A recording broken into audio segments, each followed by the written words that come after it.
Bitcoin crashes after yet another Chinese crackdown. How much power does China have over crypto?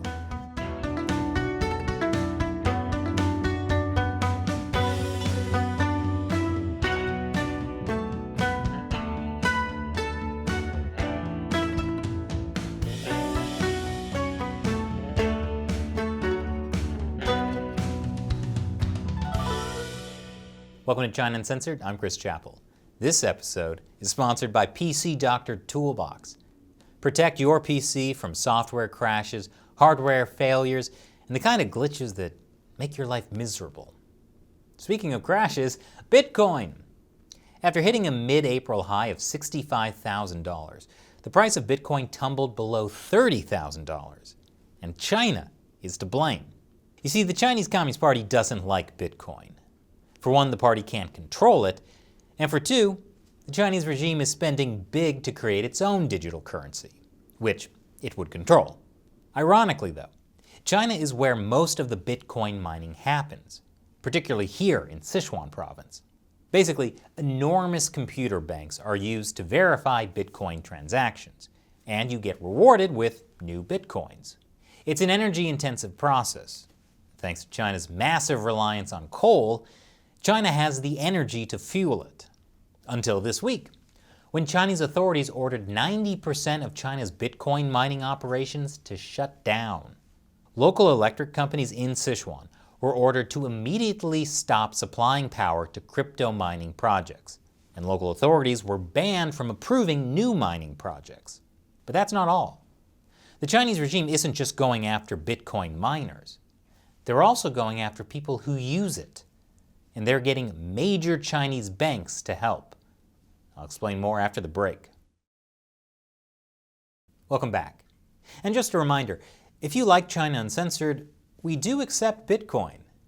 Visit ChinaUncensored.tv/support to find out how you can help us fight YouTube demonetization with Bitcoin.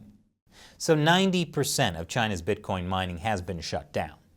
There's actually a big silver lining to that, which I'll get to in a moment.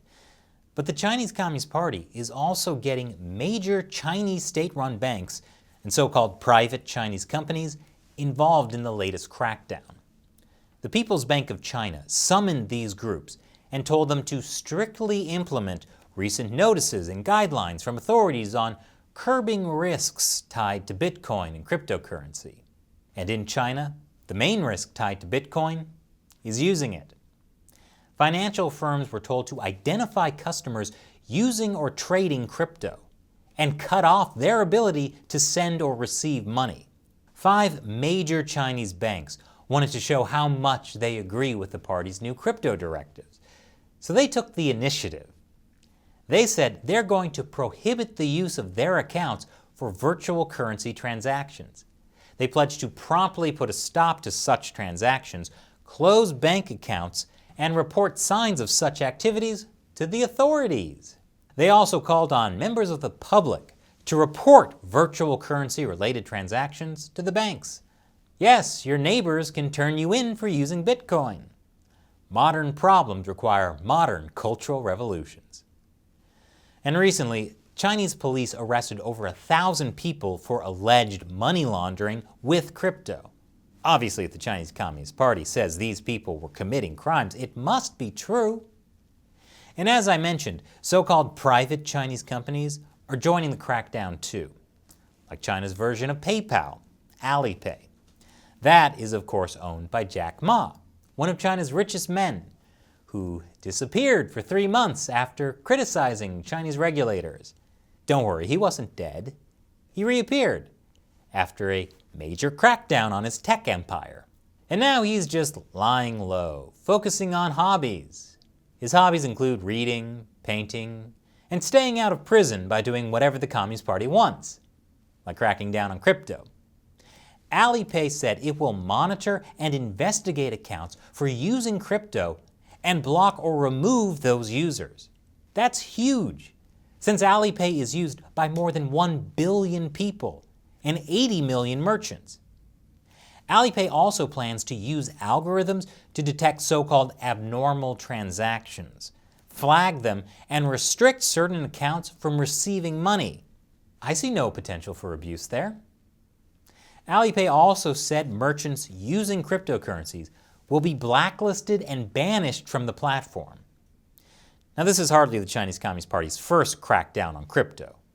Several years ago, China imposed bans on domestic cryptocurrency exchanges and digital currency fundraisings known as initial coin offerings.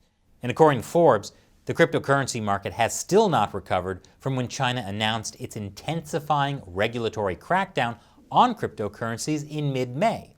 The market's total value, now around $1.4 trillion, is around 56% of what it was just over a month ago.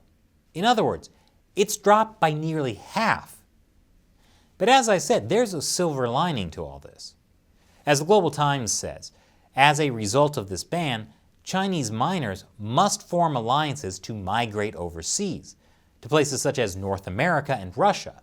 In the long run, getting the majority of Bitcoin mining out of China and out from under the thumb of the Chinese Communist Party is good. It means that the party won't ever be able to manipulate Bitcoin transactions by controlling more than half of the mining power. And that protects everyone who invests in Bitcoin. And this episode is sponsored by PC Doctor Toolbox.